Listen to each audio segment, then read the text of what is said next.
प्रतिमेला पुष्पार्पण करून दीप प्रज्वलन करावे.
खरं म्हणजे विद्यापीठाची ही अगदी सुरुवातीपासून परंपरा राहिलेली आहे की इथे ज्यांचं उद्बोधनपर व्याख्यान आपल्याला प्राप्त होत असतं त्या पाहुण्यांचा आपण अतिशय आदर सन्मानाने सत्कार करीत असतो.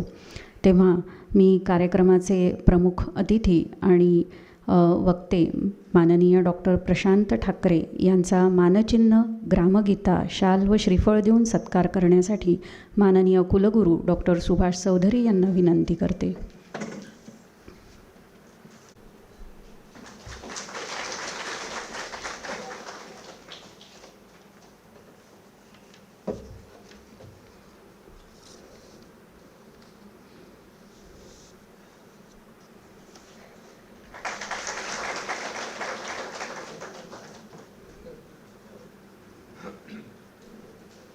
आजच्या व्याख्यानमालेअंतर्गत ज्यांचे उद्बोधन आणि मार्गदर्शन आपल्याला लाभणार आहे ते माननीय डॉक्टर प्रशांत ठाकरे यांना राष्ट्रविकासाचे अपरिहार्य तत्त्वज्ञान या विषयावर 6वे व्याख्यानपुष्प गुंफण्यासाठी सादर आमंत्रित करते.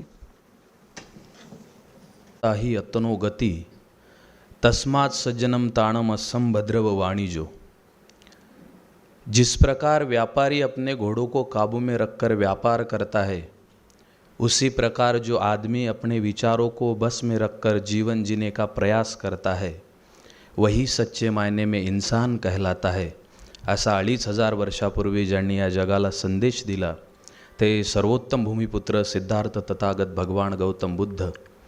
वेदासी विटाळ शास्त्रासी विटाळ काय मंगळ विटाळासी. विष्णुसी विटाळ ब्रह्मासी विटाळ काय मंगळ विटाळासी. जन्मता विटाळ मरता विटाळ चोखा मने विटाळ आदिअंती. असा विद्रोहाचा पहिला हुंकार काढणारे संत कवी चोखोबा महाराज, ज्यांनी समतेच्या नुसत्या गप्पा केल्या नाहीत तर समता आपल्या जीवनामध्ये उतरवली, असे सर्व मानवतावादी महापुरुष.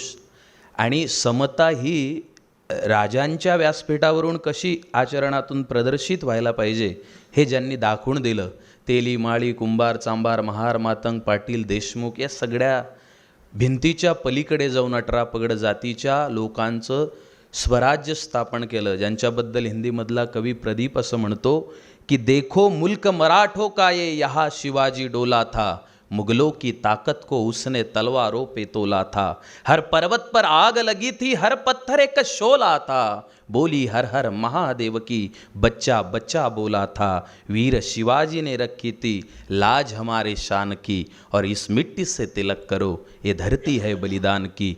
अशी बलिदानाची धरती ज्यांनी उपलब्ध करून दिली ते रयतेचे राजे छत्रपती श्री शिवाजी महाराज, आरक्षणाचे जनक Rajarshi Shahu Maharaj, symbol of the knowledge doctor Babasaheb Ambedkar, Mahatma Phule, ज्यांनी विदर्भामध्ये राहून 7 समुद्रा पलीकडे आपल्या विचारांच्या कक्षा रुंदावल्या.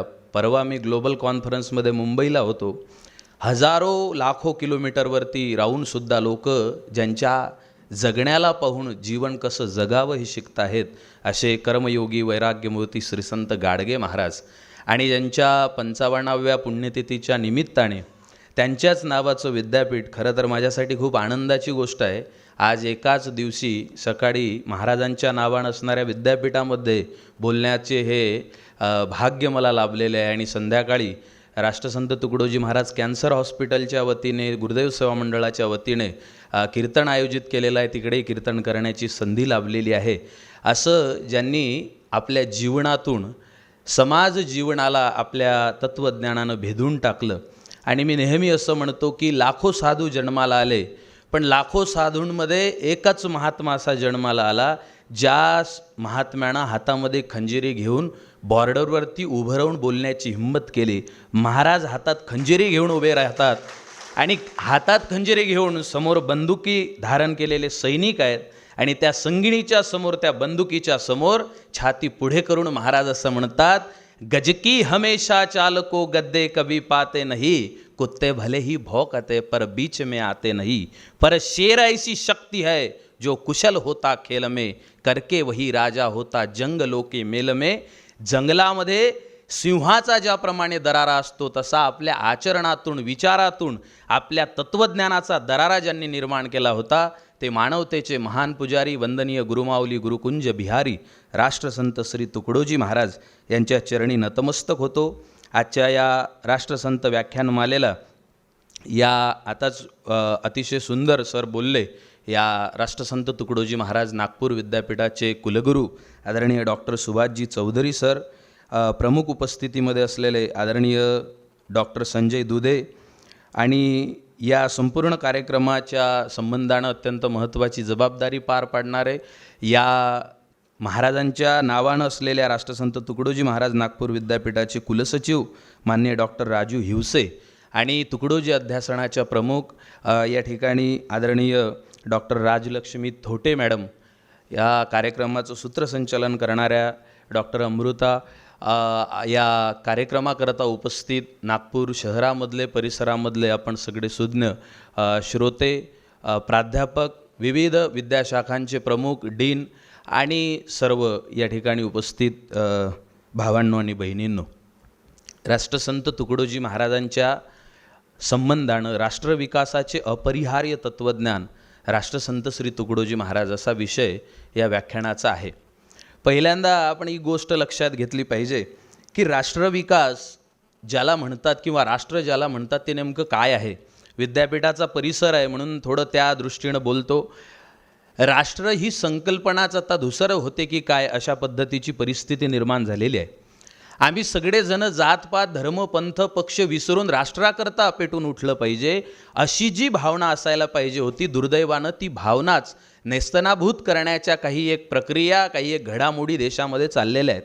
आणि म्हणून एका झेंड्याच्या विरोधात दुसरा झेंडा, दुसऱ्या झेंड्याच्या विरोधात तिसरा झेंडा असं वातावरण निर्माण होत आहे. आणि मग कोणाला तरी सांगावं लागतं, कोणी म्हणतो हिरवा तर कोणी म्हणतो भगवा. अरे माणसं मरत आहेत, आधी त्यांना जगवा. हिरवा झेंडा की भगवा झेंडा हा महत्त्वाचा विषय नाही, माणसाच्या जगण्याचा प्रश्न हा अत्यंत महत्त्वाचा असतो. आणि त्या माणसाकरिता, त्या लोकांकरता, त्या सामान्य जनतेकरता आपण झटलं पाहिजे, पेटून उठलं पाहिजे, आपलं कार्य त्यांच्याकरता केलं पाहिजे. याकरिता ज्या विचारवंतांनी तत्त्वज्ञान मांडलं त्यांनी राष्ट्राला प्राधान्य दिलं. वंदनीय महाराजांच्या संबंधानं बोलायचं झाल्यास महाराज ग्रामगीतेमध्ये असं म्हणतात की देश हा देवची पवित्र, कायदा त्याचे व्यवस्था सूत्र.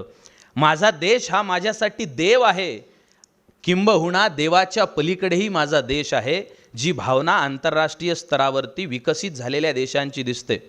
अरुण शौरी नावाचे पंतप्रधानाचे कुलसचिव असणारे महोदय जेव्हा परदेशात जातात आणि एका चीनमधल्या शाळेमध्ये जाऊन शाळेत शिकणाऱ्या पोरांना असं विचारतात की पोरांनो तुमचा आवडता देव कोणता आहे, तेव्हा एक पोरगा उठून उभा राहतो आणि सांगतो की माझ्या सर्वात जवळचा देव असणारा, मी ज्याला देवापेक्षाही मानतो, माझं इष्ट जे आहे त्याचं नाव भगवान बुद्ध आहे.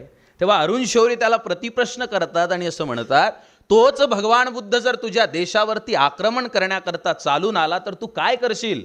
तेव्हा अहिंसेचा पुजारी असणारा, अहिंसेचं मूर्तिमंत उदाहरण असणारा भगवान बुद्ध माझा इष्ट देव आहे असं सांगणारा पोरगा एका क्षणाच्या फ्रॅक्शन ऑफ सेकंड ज्याला आपण म्हणतो तेवढ्या वेळात उत्तर देतो. जर माझा इष्ट असणारा देव माझ्या देशाच्या हिताच्या आडवा येत असेल तर त्या बुद्धाच्या छातीमध्ये घुसणारा पहिला बाण हा माझ्या धनुष्यातून निघालेला असेल. मला असं वाटते आज एवढी सातत्यपूर्णता, एवढं समर्पण वृत्ती आणि एवढा विचार ज्या वेळेस आमच्या देशामध्ये शिकणाऱ्या, शाळेमध्ये शिकणाऱ्या मुलांमध्ये, तरुणांमध्ये, गुरुदेव भक्त असतील किंवा आणखीन कोणते नागरिक असतील यांच्यामध्ये निर्माण होणं गरजेचं आहे. त्यावेळेला राष्ट्र ही संकल्पना उदयाला येईल. Doctor B.R. आंबेडकर एका ठिकाणी असं म्हणाले होते की देश निर्माण करायचा असेल तर त्याला 4 गोष्टी लागतात. तिथं लोकसंख्या पाहिजे, भूप्रदेश पाहिजे, शासन व्यवस्था पाहिजे आणि सांस्कृतिक एक कल्चर त्याला पाहिजे. सांस्कृतिकदृष्ट्या एक महत्त्वाचा आकृतीबंध, ताळेबंद त्याला असलं पाहिजे. मग त्यांना विचारलं की ह्या 4 गोष्टी असल्या तर देश बनतो.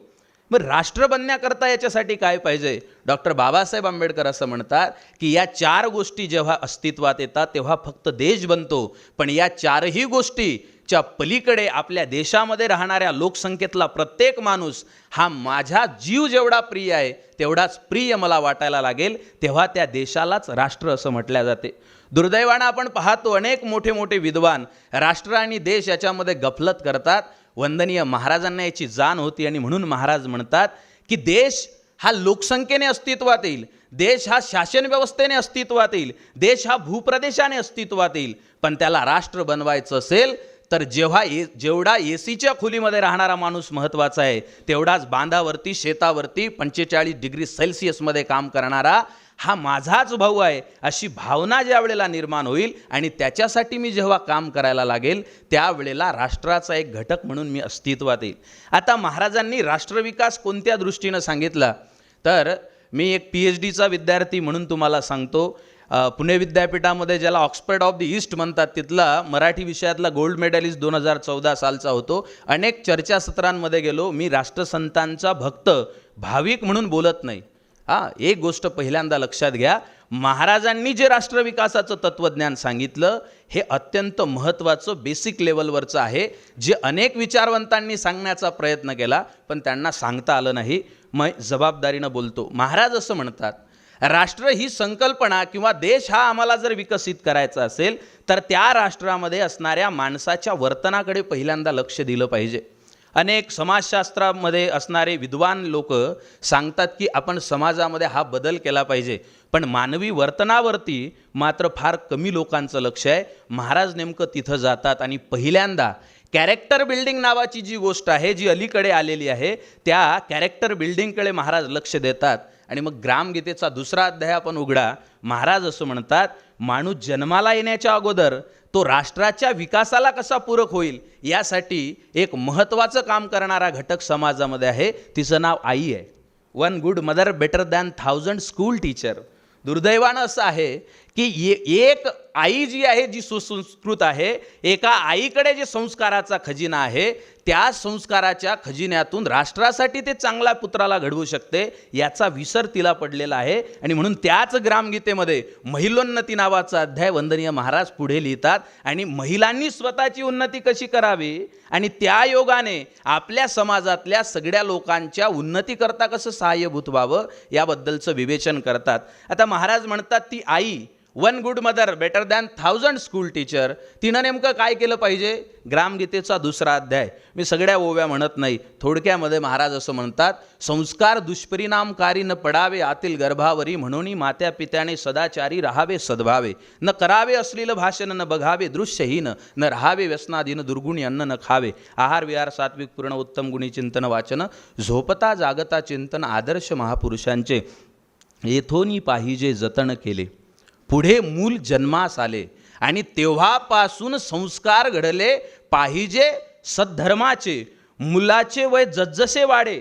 आणि मग पुढे आचारसंहिता सांगतात त्यानं अभ्यास करताना कोणतं अन्न प्राशन केलं पाहिजे, त्यानं कोणत्या शब्दांना आपल्या कानामध्ये साठवलं पाहिजे आणि कोणत्या शब्दाचं आचरण त्याच्या जगण्यामधून दिसलं पाहिजे, हे सगळं सांगत असताना आईने इथूनपासून लक्ष दिलं पाहिजे. आता महाराजांनी नुसतं भाषण देणाऱ्यासारखं एवढं सांगितलं नाही बरं. वंदनीय महाराजांचं एक फार सुंदर जीवनचरित्र आहे 11 खंडांमध्ये, पूज्य सुदामदादा सावरकरांनी लिहिलेलं.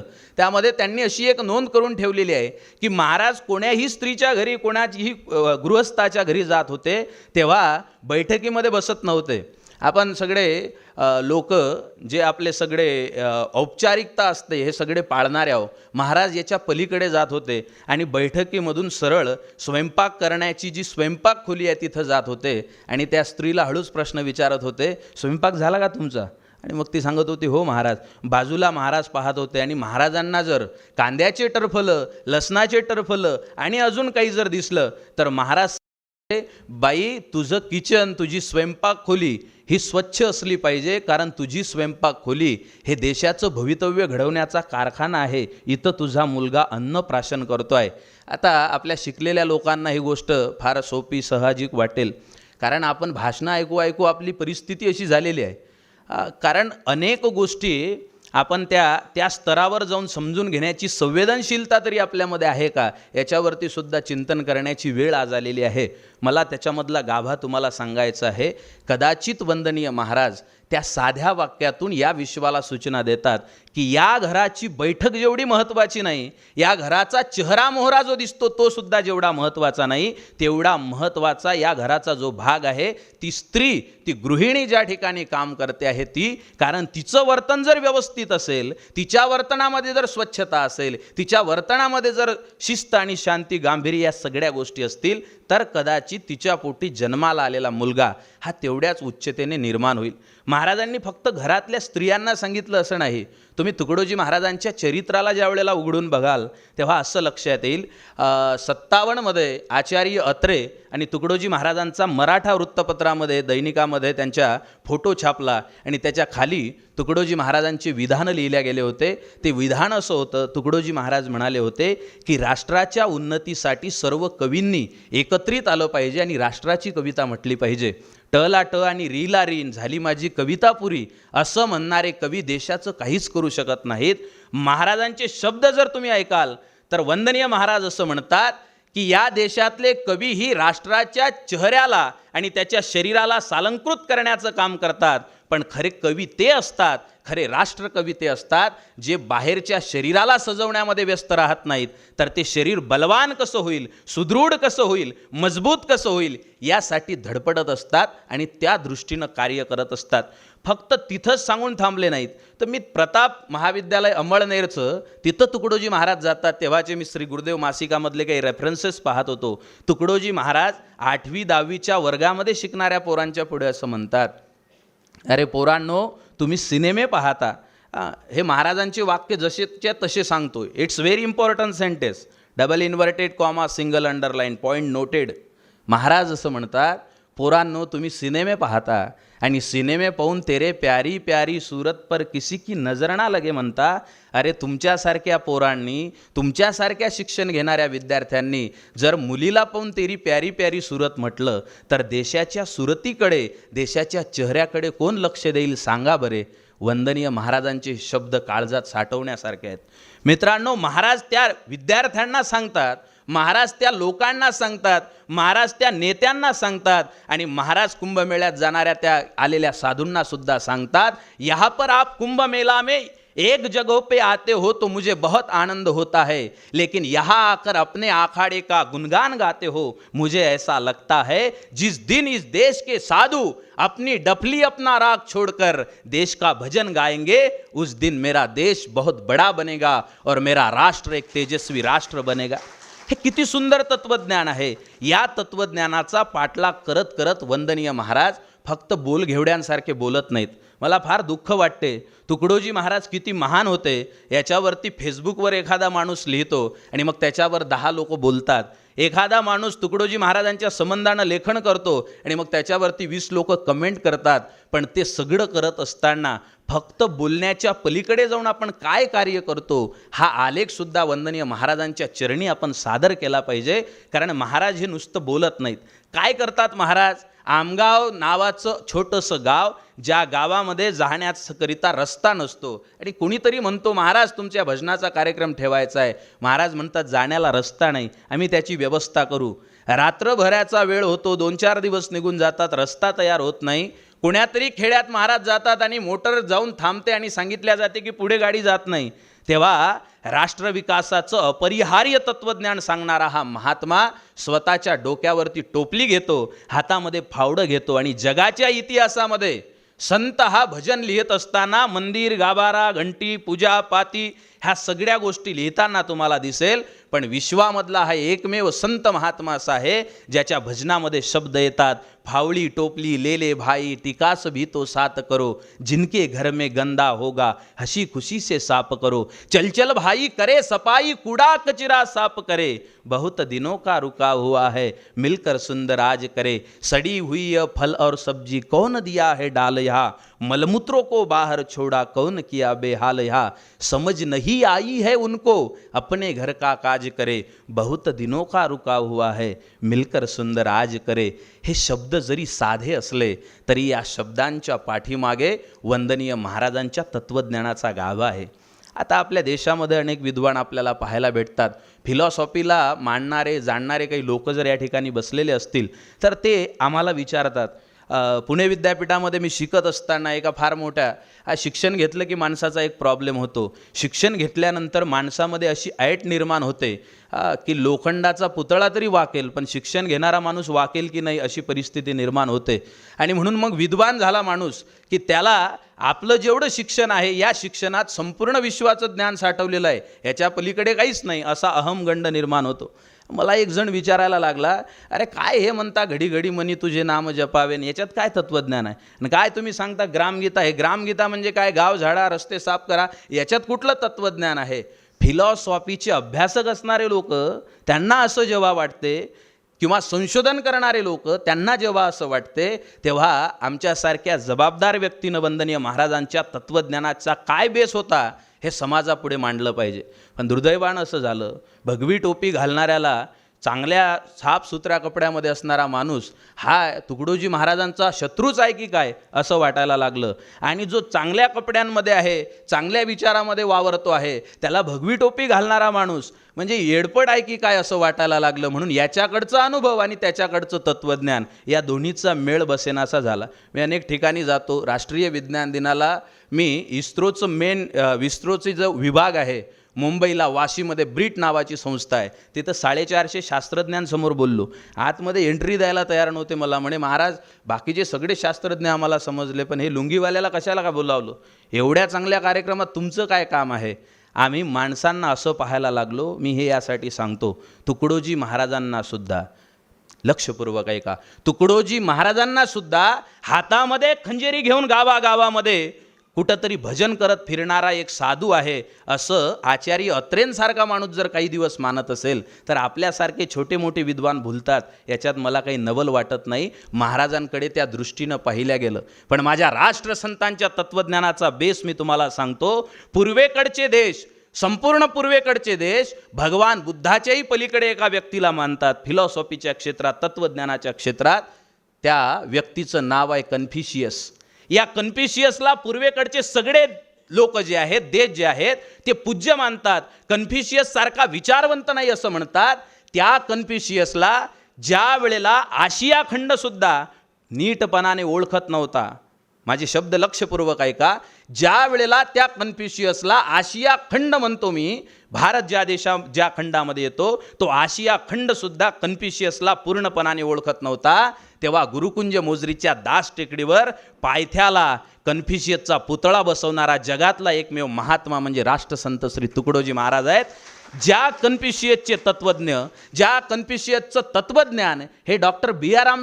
आंबेडकरांसारखे विद्वान कोट करतात. बाबासाहेब आयुष्यभर एक वाक्य बोलत होते, बाबासाहेब आंबेडकर, ते वाक्य असं होतं की मला जर कोणी 2 नाणे दिले तर मी एका नाण्याचं गुलाबाचं फूल विकत घेईल आणि एका नाण्याचं पुस्तक विकत घेईल, कारण एका नाण्याची भाकरी विकत घेईल आणि एका नाण्याचं पुस्तक विकत घेईल, कारण की भाकरी मला पोटाला चांगलं ठेवेल, मला जगवेल, पण कसं जगावं हे मात्र मला दुसऱ्या आण्यानं घेतलेली वस्तू शिकवल्याशिवाय राहणार नाही. हे वाक्य दुसऱ्या तिसऱ्या कोण्या व्यक्तीचं नसून कन्फ्युशियसचं आहे. मला नवल वाटतं 4थ्या वर्गाचा अर्धा अभ्यासक्रम पूर्ण करणारे तुकडोजी महाराज त्या कन्फ्युशियसच्या तत्त्वज्ञानाला कशा पद्धतीनं आकलन करून घेत असतील. मला असं वाटतं ग्रामगीतेच्या 38व्या अध्यायामध्ये, 40व्या अध्यायामध्ये जे साधू संतांचे नाव येतात त्याच्यामध्ये टॉलस्टॉयचं नाव लिहितात तुकडोजी महाराज, त्याच्यामध्ये कार्ल मार्क्सचं नाव लिहितात, त्याच्यामध्ये या सगळ्या तत्त्वज्ञ लोकांचे नावं ज्या वेळेला तुकडोजी महाराज लिहितात त्यावेळेला ते कोण्या पुस्तकातून पाहून PhD करणाऱ्यानं दुसऱ्याचा प्रबंध काढावा आणि पहिल्या 2 ओळी काढून टाकाव्या आणि शेवटच्या 2 ओळी काढून टाकाव्या ॲज इट इज. एक गोष्ट लक्षात ठेवा, कॉपी पेस्ट नेमकेपणापेक्षा सृजनशील गोंधळ महत्त्वाचा असतो. कॉपी पेस्ट नेमकेपणा तर हजारोंमध्ये दिसला होता. तुकडोजी महाराजांनी हे कोण्या पुस्तकातून कॉपी पेस्ट केलं नव्हतं.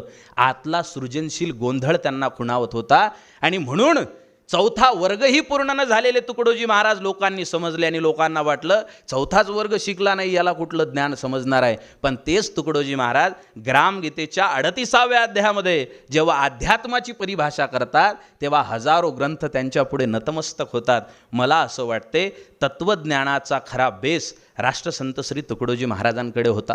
जर त्यांच्याकडे हे तत्त्वज्ञान सगळं होतं तर राष्ट्रविकासासाठी त्यांनी महिलांनाच सांगितलं, साधू संतांनाच सांगितलं, नेत्यांनाच सांगितलं, पुढाऱ्यांनाच सांगितलं असं झालं नाही. तुकडोजी महाराजांनी हे सगळं सांगत असताना त्याचा एक कृती कार्यक्रम काय असला पाहिजे याची रचना केली आणि ती रचना करत असताना मोजरीमध्ये गुरुदेवनगर असेल, भंडारा गोंदिया जिल्ह्यातले काही गावं असतील, चंद्रपुराच्या भागातली काही गावं असतील, आता त्यांच्यानंतर पूज्य तुकारामदादा गीताचार्य यांनी चळवळीतून निर्माण केलेले जे गावं असतील त्या गावांच्या आधीचे गावंसुद्धा ज्यांच्या कार्याने रोपण केलं होतं, ज्यांनी त्या ठिकाणी कार्य सुरू केलं होतं, त्या महाराजांनी आपल्याला एक मॉडेल तयार करून दिलं. आता आपण पाहतो अलीकडे जे मॉडेल आहेत ते 3D व्ह्यूमध्ये दिसतात आपल्याला आणि तेच झाडं, 2-4 उडणारे पक्षी आणि आपल्याला असं वाटते की अशा पद्धतीचं मॉडेल आपल्याला तयार करायचं आहे. महाराजांनी या 3D व्ह्यूपेक्षा क्लिअर चित्र आपल्याला उभं करून दिलं. महाराज म्हणतात गाव आहे, त्या गावामध्ये खांब दिलेले आहेत आणि त्या खांबावर लावलेले लाईट हे कोण्यातरी ग्रामपंचायतच्या एखाद्या नोकराने यावं, बटन सुरू करावं आणि ते लाईट सुरू होतील. कुणीतरी यावं आणि ग्रामपंचायतच्या समोरचा परिसर झाडून टाकावं म्हणजे ते स्वच्छ होईल. या भरवशावर राहू नका. ते असं सांगतात आपल्या देशाचं काम आपण स्वतः केलं पाहिजे. माझ्या गावाचं काम मी स्वतः केलं पाहिजे आणि मग त्याच्यासाठी काय केलं पाहिजे तर अपनी सडके आप बनाकर चौक में दिये जलाओ. वंदनीय महाराज सांगतात की हे सगळे कामं आपण केले पाहिजे. माझ्या गावाच्या कोपऱ्यामध्ये एक वाचनालय उभं असेल, त्या वाचनालयामध्ये काय असलं पाहिजे त्याचं चित्र ग्रामगीतेमध्ये रेखाटून दिलं, काढून दिलं. महाराज असं म्हणतात गावी असावे वाचनालय जेथे नाना ग्रंथ ज्ञानमय. गावामध्ये विहीर असेल, गावी असावी विहीर पाणी पिण्यासी थंडगार. माझ्या गावात एखादं छोटंसं मंदिर असेल ज्या मंदिरामध्ये म्हातारे पत्ते खेळण्याचा कार्यक्रम करतात. हे चित्र महाराजांना अपेक्षित नव्हतं. महाराज म्हणतात माझ्या गावचं जे मंदिर आहे ना, मंदिरे म्हणजे पाठशाळा, चाले शिक्षणाचा सोहळा, झाला निधी सर्व गोळा याची कारी लावावा. माझ्या गावातलं मंदिर हे लोकांना शिक्षण देण्याचं, लोकशिक्षणाचं एक केंद्र व्हावं हे चित्र महाराजांनी उभं केलं आणि या प्रत्येक माणसानं आपल्या गावाच्या ठिकाणी त्या सगळ्या गोष्टी केल्या पाहिजे. जेव्हा टेक्स्ट टू कॉन्टेस्ट आपण येतो म्हणजे हे सगळ्या आयडियल गोष्टी, पण वर्तमानात ज्या वेळेला येतो त्यावेळेला आपल्या सगळ्यांकडे महागडे मोबाईल आहेत. लाख रुपयाचे मोबाईल आले. आमच्यासारखे लुंगी घालणारे महाराजच ₹1,00,000 ₹1.5 मोबाईल वापरत आहेत. या मोबाईलवर शेकडो प्रकारचे वॉलपेपर येतात. मग आपण तिथं जातो, एखादं सिंगापूरसारख्या सुंदर शहराचं चित्र डाउनलोड करतो आणि आपल्या वॉलपेपरवर ठेवतो. पाहिलं की प्रसन्न वाटते. हे सिंगापूरसारख्या सुंदर शहराचं चित्र मोबाईलच्या वॉलपेपरवर ठेवून आमचं गाव सुंदर होणार नाही. आमची पंचायत काय आहे माहीत आहे, आम्हाला फेसबुकवरती मोठा ब्लॉग लिहावा वाटतो, आम्हाला त्या मोठ्या जर्नलमध्ये मोठ्या मासिकांमध्ये लेख लिहिता येतात. आम्ही ब्लॉग मोठा लिहितो पण आमच्या कॉलनीचा ब्लॉग मात्र घाणेरडा होतो. याच्याकडे आमचं कधी लक्ष नसते. आम्ही खूप उपदेशाच्या गोष्टी सांगतो पण तो उपदेश आमच्या जीवनामध्ये कार्यरूपाने किती उतरलेला आहे याच्यावरती चिंतन करणं मात्र आम्ही विसरून जातो. महाराज म्हणतात आता तुम्हाला लागा प्रचारा सत्वरी, आता पुरे ही बोलणी. मी याच्या आधी डॉक्टर काने साहेब सर ज्या वेळेला कुलगुरू होते तेव्हा ग्रामजयंतीच्या निमित्ताने व्याख्यानाकरता आलो होतो. तेव्हा मी असा विषय बोललो होतो, राष्ट्रसंतांनी दिलेला संदेश हा महाराजांचा हा संदेश आहे. हा राष्ट्र विकासाचं जे कार्य आहे ते सुद्धा वंदनीय महाराजांचा संदेश आहे आणि त्या संदेशाच्या दृष्टीनं आम्हाला सगळ्यांना कार्य करायचं आहे. ते कार्य करत असताना महाराज म्हणतात 3 गोष्टी अत्यंत महत्त्वाच्या आहेत, ज्या त्यांच्या ग्रामगीतेमधून, त्यांच्या तत्त्वज्ञानातून, साहित्यामधून आपल्या निदर्शनास येतात. त्यातली पहिली गोष्ट अशी आहे की माणूस म्हणून माझं वर्तन काय आहे. मगाशी मी जे सांगत होतो, महाराज म्हणतात कॅरेक्टर बिल्डिंग शिवाय, त्याच्याशिवाय आपण काहीच निर्माण करू शकत नाही. एक माणूस स्वतःचं जीवन जसं जसं सुधारू लागेल तशा तशा पद्धतीनं बदल व्हायला लागेल. मी माणूस म्हणून काय करू शकतो. महाराज म्हणतात राष्ट्रावरती आर्थिक आपत्ती आली असेल तर त्यानं कमीत कमी खर्चामध्ये जगणं शिकलं पाहिजे. महाराज म्हणतात त्याच्याकडे जर निधी उपलब्ध असेल विपुल प्रमाणात, पण माणसं जर त्याच्याकडे कमी असतील गावाच्या देशाच्या विकासासाठी, तर त्यानं आपले श्रम या देशासाठी राष्ट्रासाठी खर्ची घातले पाहिजे. हे सगळं तेव्हा करेल तो जेव्हा तो स्वतःचं चारित्र्य निर्माण करेल. आता चारित्र्य निर्मिती म्हणजे नेमकं काय. स्वामी विवेकानंद असं म्हणाले होते की चारित्र्य हे माणसाचा सर्वात मौल्यवान असा दागिना आहे, पण त्याचा शोध माणसाला आयुष्यभर लागत नाही. महाराज म्हणतात त्या चारित्र्याची निर्मिती करणं म्हणजे काय. ग्रामगीतेच्या एकाच ओवीत सांगितलं आणि मला सांगताना आनंद होतो. आता लोक दिवसाला 10,000 रुपये चार्ज करून व्यक्तिमत्वाचे विकासाचे मोठे मोठे कार्यशाळा घेतात, मोठे मोठे कार्यक्रम घेतात. 30,000 रुपये देऊन 3 दिवसाचा लँड फोरमचा कोर्स करावा लागतो. अजून कोणत्या गोष्टी कराव्या लागतात.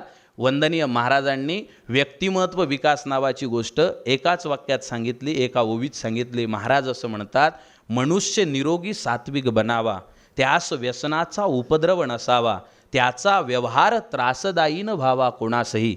या जगातली जेंटलमॅनची सर्वात सुंदर जर कोणती व्याख्या असेल तर वंदनीय महाराजांनी ग्रामगीतेत केलेली ही व्याख्या आहे.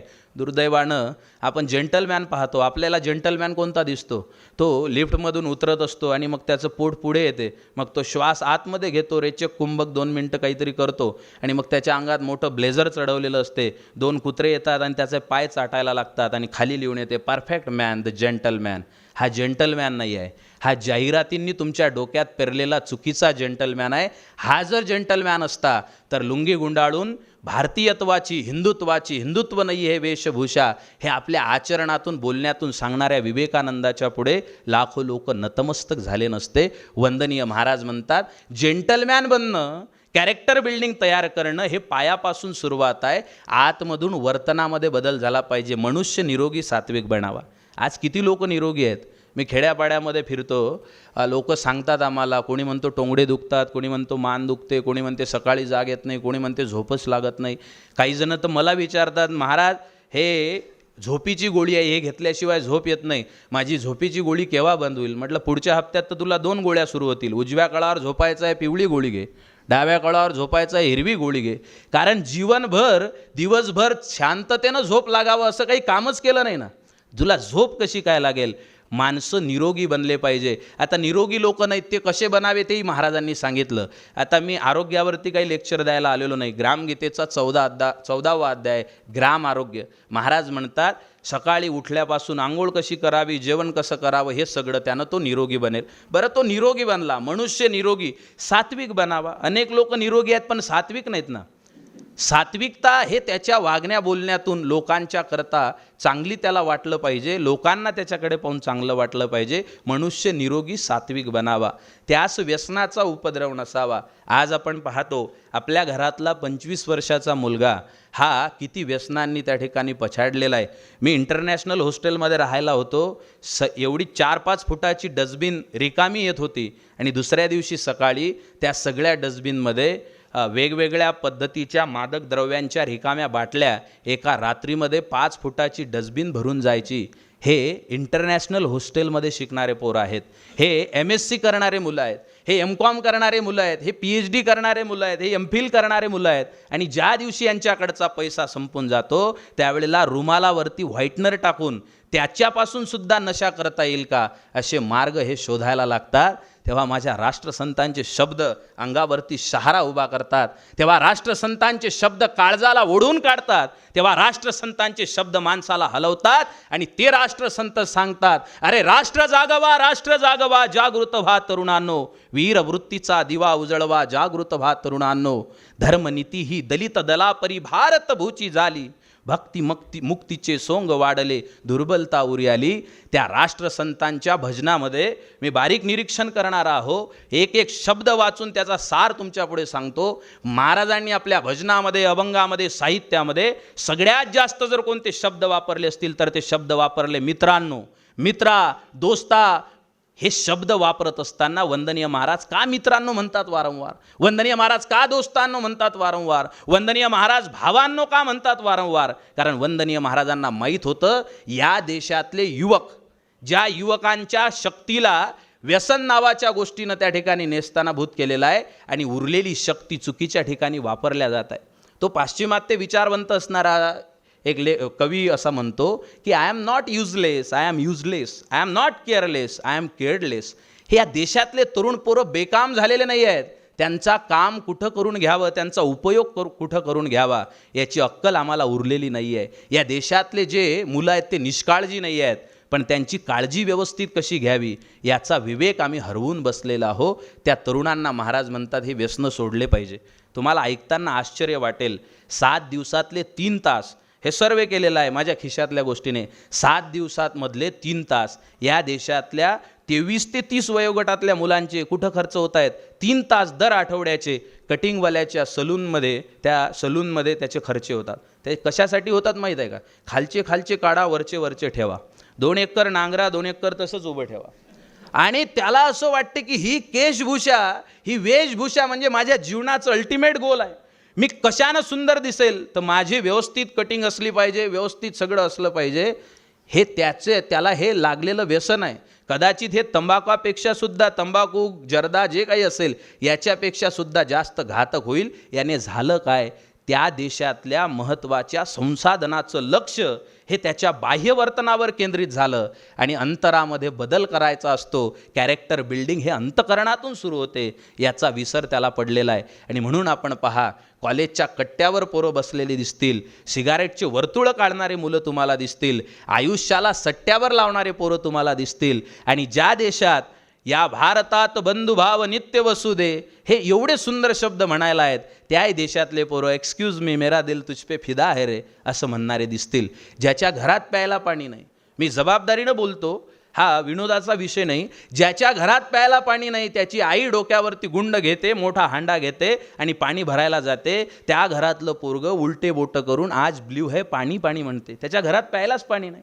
ज्या देशाला या देशातल्या तरुणांनी उचलून धरायला पाहिजे होतं, त्याच देशातल्या 25 वर्षाच्या पोराला 65 वर्षाचा बाप खांदा देतो. त्या बापाच्या खांद्याला जगातल्या 10 क्विंटल वजनाचं एवढं ओझं होत नसेल जेवढं आपल्या तरुण पोराच्या प्रेताचं ओझं होते. त्या बापावरती काय दिवस आले असतील?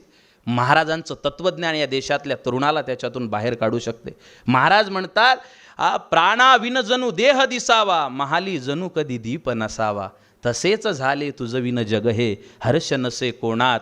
उठ रे उठ तरुणा देहात, झाला गर्क कसा व्यसनात. तो व्यसनापासून दूर गेला पाहिजे. इथं बसलेले सगळे आपण सुज्ञ आहात. मला असं वाटत नाही की ते पोरं व्यसन करणं बाहेरून शिकले. ते आपल्याच घराच्या आजूबाजूला कुठं व्यसन करताना पाहतात. आणि बापसुद्धा फार मोठा शिकलेला असतो तरी पोराच्या पुढे जर सिगारेट ओढत असेल, मुलाच्या पुढे जर असं वर्तन करत असेल तर यद्यता आचरती श्रेष्ठ तत्त देवे तरोजना, सयत प्रमाण कुर्ते लोकस्त तदुणू वर्तते. तो पोरगा एथ वडील जे करती तया नाम धर्म ठेविती, या न्यायाने व्यसनाधीन झाल्याशिवाय राहणार नाही. त्या व्यसनातून त्याला बाहेर काढायचं असेल, काय केलं पाहिजे? महाराजांच्या साहित्यामध्येच उत्तर आहे. महाराज असं म्हणतात, बालपणीच भोगी तारुण्याला जन्म गेला दुःखी मग, इथून त्याला थांबवा. पोराचं वय जसं वाढायला लागलं, मुलाचे वय जसजसे वाढे त्याच्यावरती लक्ष केंद्रित करायला शिका. दुर्दैव असं झालं, मी 7-8 वर्ष पुण्याला राहत होतो. माणसांना 2-2 लाख पगार झाला. 2 लाख पगाराचा व्यक्ती आहे, 1.5 लाख पगाराची त्याची पत्नी आहे, दोघां मिळून 3.5 लाख होतात. म्हणून पैशाची काही नुपर नाही आहे, काही वानवा नाही आहे. म्हणून 3.5 लाखामधले 50,000 ते एका चांगल्या स्त्रीला देतात आणि तिला सांगतात की आम्ही दोघंही फार बिझी आहोत, आय हॅव नो टाईम, आणि म्हणून हे 50,000 तुझ्याकडे दर महिन्याला ठेव, पण आमच्या पोराला सांभाळण्याचं काम तू कर. मग ती पोरगी साहेब आणि साहेबीन त्या सगळ्या मॅडम सर जाईपर्यंत व्यवस्थित त्याला वागवते आणि त्याच्यानंतर मग ते आपला मोबाईल हातात घेते, मुलगाही आपला मोबाईल हातात घेते आणि मोबाईल आणि बाईल याच्यामध्ये त्याच्या आयुष्याचा सत्यानाश होते. आज दुर्दैवानं शहराचं हे दृश्य आहे. म्हणून बंगले 2.5 कोटी रुपयाचे आहेत, बंगले 4 कोटी रुपयाचे आहेत, पण बंगल्यातला म्हातारा त्या काचामधून पाहतो. मी एकाला विचारलं, म्हटलं असे का पाहता? म्हणे माझे दोन्ही मुलं परदेशात शिकायला आहेत. म्हटलं तुम्ही का असे बसले? म्हणे तो तिकडून केअरटेकरला जो आहे, केअरटेकरला पगार पाठवतो महिन्याला 70,000 रुपये. तो केअरटेकर येतो, सकाळी लॉक उघडतो, आम्ही दोघं म्हातारी फिरायला येतो. तो सांगतो तिकडे बाजूनं जोरात वाहनं चाललेले आहेत, घराच्या आतमध्ये जा. मग आम्ही आतमध्ये येतो, तो गेटला कुलूप लावतो आणि सांगतो की आतमध्ये बसा. ठीक 4 वाजता मी दरवाजा उघडायला येईल. तो पुन्हा 4 वाजता दरवाजा उघडायला येईल याची वाट आम्ही दिवसभर पाहत राहतो. मित्रांनो, सुख या गोष्टीचं नाव नाही आहे. महाराज म्हणतात या जगात कितीही तत्त्वज्ञ निर्माण होऊ द्या, या जगात कितीही साधनं निर्माण होऊ द्या, राष्ट्रसंतांचे साखर कारखान्यामधले शब्द मी तुम्हाला सांगतो. महाराज असं म्हणतात, विज्ञानानं एक गोळी तयार केली, जी गोळी घेतल्यानंतर माणसाचं बोट तुटून पडलं तर त्याला माहीत पडणार नाही. त्याचं नाव आहे पेन किलर. हे खेळाडू लोक घेतात, बोटाला जखम हो, इजा हो, त्याला माहीत पडत नाही. महाराज असं म्हणतात, ती गोळी विज्ञानानं तयार केली, पण विज्ञानानं अशी गोळी तयार केली का जी गोळी घेतली माणूस सदाचारानं वागणं सुरू करेल. महाराज दुसरं वाक्य असं बोलतात, विज्ञानानं बॉम्ब तयार केला, जो बॉम्ब एखाद्या गावावर टाकला तर अख्खा तालुका बेचिराग करण्याचं सामर्थ्य त्या बॉम्बमध्ये आहे. पण विज्ञानानं असा बॉम्ब तयार केला का जो बॉम्ब नागपूरच्या मध्यभागी टाकला तर नागपूर शहरातले सगळे माणसं प्रामाणिकपणे आपलं जीवन जगतील. महाराज पुढे असं म्हणतात की विज्ञानानं अशी AC तयार केली जी लावल्याबरोबर कितीही तापमान असो आपल्याला त्या ठिकाणी शांतता वाटते, थंड वातावरण होते. पण अशी AC विज्ञान तयार करू शकलं का ज्या ACमध्ये माणूस बसवला तर कुटुंबामधले हिंसाचाराचे त्याच्या डोक्यातले जे वाईट विचार आहेत ते वाईट विचार शांत होतील. त्या साखर कारखान्यामध्ये बसलेली पब्लिक नकारार्थी मान हलवते आणि म्हणते, नाही महाराज, अशी AC, अशी गोळी, असा बॉम्ब तयार झाला नाही. महाराज म्हणतात, चुकीचा आगड्यांनो तुम्ही, असा बॉम्ब तयार झालेला आहे, अशी गोळी तयार झालेली आहे ज्या गोळीचं नाव आहे सामुदायिक प्रार्थना, ज्या गोळीचं नाव आहे सामुदायिक ध्यान. तुमच्या पोरांना सामुदायिक प्रार्थनेत बसवा. तुमचा पोरगा शिस्त, शांती, गांभीर्य आदी गुण शिकल्याशिवाय राहणार नाही आणि त्याच्या आयुष्यातले अर्धे प्रॉब्लेम तो स्वतः सॉल्व करायला शिकेल. मला असं वाटते वंदनीय महाराजां हे दिशा देत असताना सांगतात, आपल्या चरित्राला निर्माण करण्यासाठी तो व्यसनाधीन नसला पाहिजे, निरोगी असला पाहिजे, सात्विक असला पाहिजे. आणि पुढे सांगतात, मनुष्य निरोगी सात्विक बनावा, त्यास व्यसनाचा उपद्रव नसावा, त्याचा व्यवहार त्रासदायी न व्हावा कोणासही. हे सगळं आहे. काही माणसं सकाळीच मॉर्निंग वॉकला निघतात, एवढे गुडगुटीत असतात, एवढे सुंदर असतात, कोणी भेटलं की स्माईल करून नमस्कार सर म्हणतात.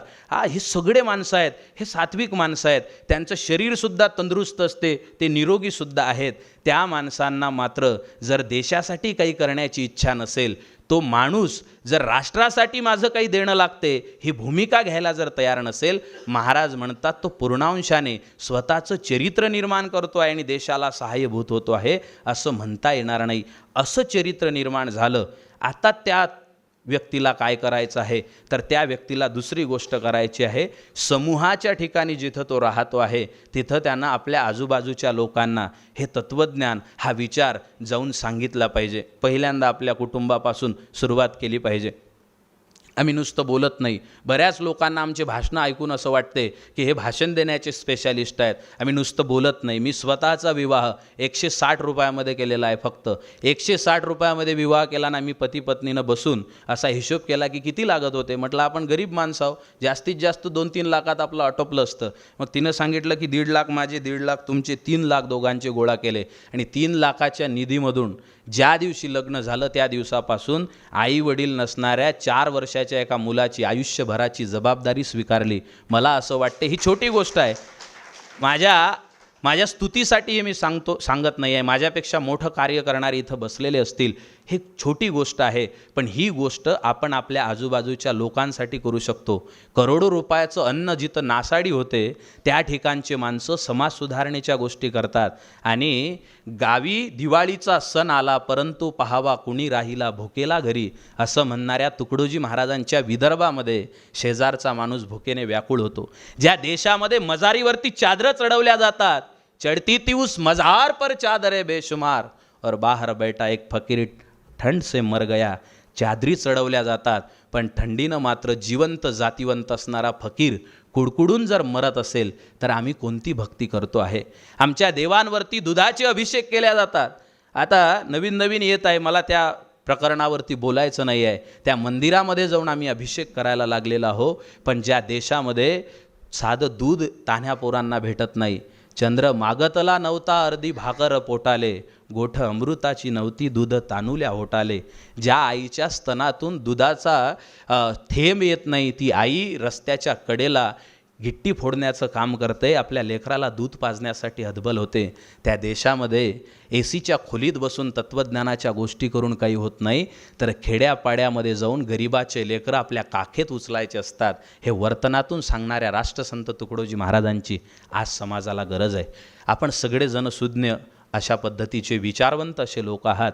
मला असं वाटते तुकडोजी महाराजांचा हा विचार आपल्याला समूहासाठी जगणं शिकवते. तुमचा कोणताही उपक्रम असू द्या, एक छोटा वाढदिवस करतो आम्ही, त्या वाढदिवसाला कुठं साजरं केलं पाहिजे, आणि तेही साजरं करत असताना त्या लोकांना देण्याची घाई कमी असते आणि फोटो काढण्याची घाई जास्त असते. मला असं वाटते समाजाला आपण काय देतो याच्यावरती समाज निर्माण होत असतो, उभा राहत असतो, आणि त्या दृष्टीनं कार्य करणं गरजेचं आहे. महाराज म्हणतात समूहासाठी प्रत्येकाला झटावं लागेल. त्यांच्या एका भजनात ते असं म्हणतात, आपण आपुल्यासाठी नसून जगू मरू समूहासाठी, समूहाचे कल्याण जिथे खरी शांती आपुल्याच दिटी, हे न जयाला कळले त्याचा जन्म फुका गेला, विचारा जाऊनी शहाण्याला. समूहासाठी काम करावं. नेता असेल त्याच्या समूहासाठी त्यानं काम केलं पाहिजे, एखादा शिक्षक असेल त्याच्या समूहासाठी काम त्यानं केलं पाहिजे. आणि या सगळ्यांना आचारसंहिता महाराजांनी दिली. कोणती दिली? त्यांचे प्रसिद्ध वचन आहेत, साधू असावे पण कोणते? भगवे कपडे घालून लोकांना त्या ठिकाणी त्यांची पिळवणूक करणारे नाही. साधू असावे, समाजाला योग्य दिशा देणारे. या देशामध्ये पुढारी असावे, महाराजांचं वाक्य आहे, पण ते सर्वांना सोबत घेऊन चालणारे. या देशामध्ये तत्त्वज्ञ असावे, पण लोकांच्या हिताचं तत्त्वज्ञान सांगणारे. या देशामध्ये कवी असावे, पण राष्ट्र गुणगान गाणारे.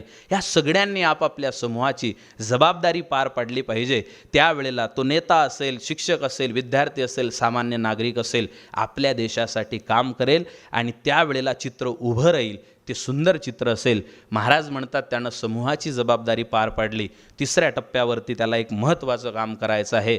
ते साधनं ज्यानं वापरले, त्या समूहासाठी जे कार्य केलं, त्या कार्यातून राष्ट्रासाठी जे काही निर्माण झालं असेल, त्या राष्ट्रासाठी निर्माण झालेल्या नवनिर्माण कार्याची प्रेरणा सतत तेवत राहावी, याच्याकरता प्रबोधन केलं पाहिजे. ही राष्ट्रसंत व्याख्यानमाला विद्यापीठाचा एक प्रोटोकॉल असू नये, त्याच्यातून काही निर्मिती व्हावी याकरता या मंडळींची तळमळ आहे. आणि ते निर्मिती, हे प्रबोधन म्हणजे काय आहे, येथून प्रेरणा घेण्याकरता, कार्याची प्रेरणा घेण्याकरता हा वस्तुपाठ असतो.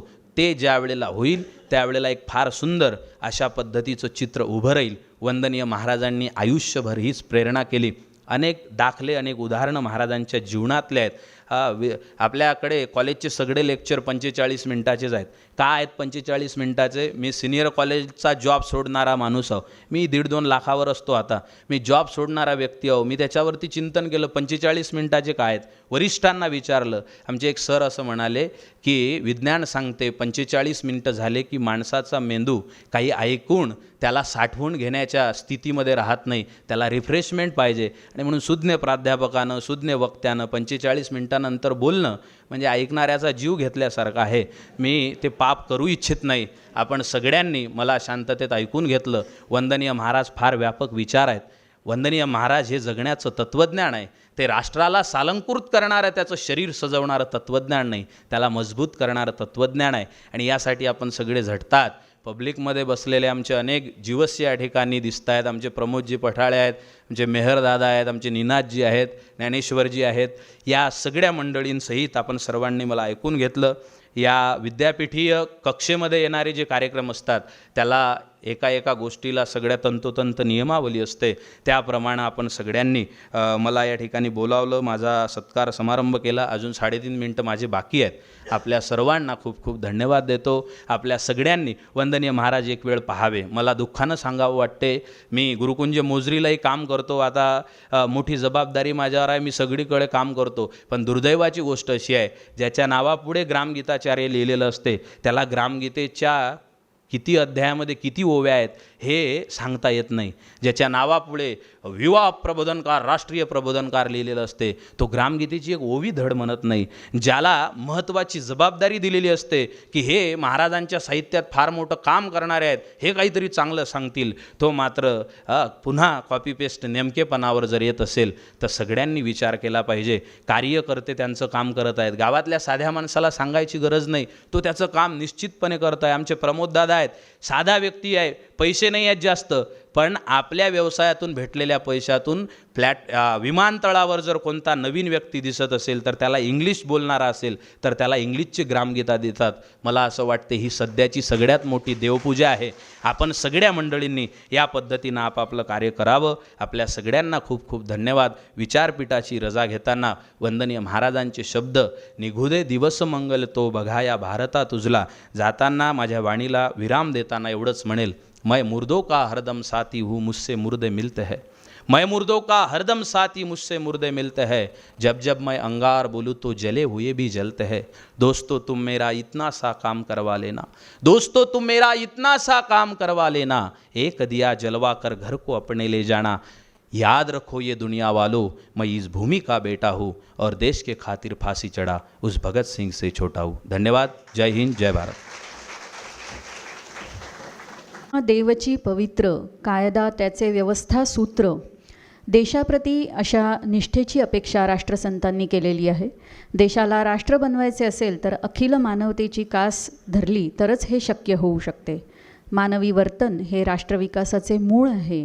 राष्ट्रसंतांचा उपदेश कार्यरूपाने किती उतरलेला आहे हे आपण सर्वांनीच वारंवार तपासून बघितले पाहिजे, तरच राष्ट्रविकास घडू शकेल. आजचे माननीय वक्ते डॉक्टर प्रशांत ठाकरे यांनी अगदी 45 मिनिटाचं जे लेक्चर असतं त्याचं काटेकोर पालन केलेलं आहे.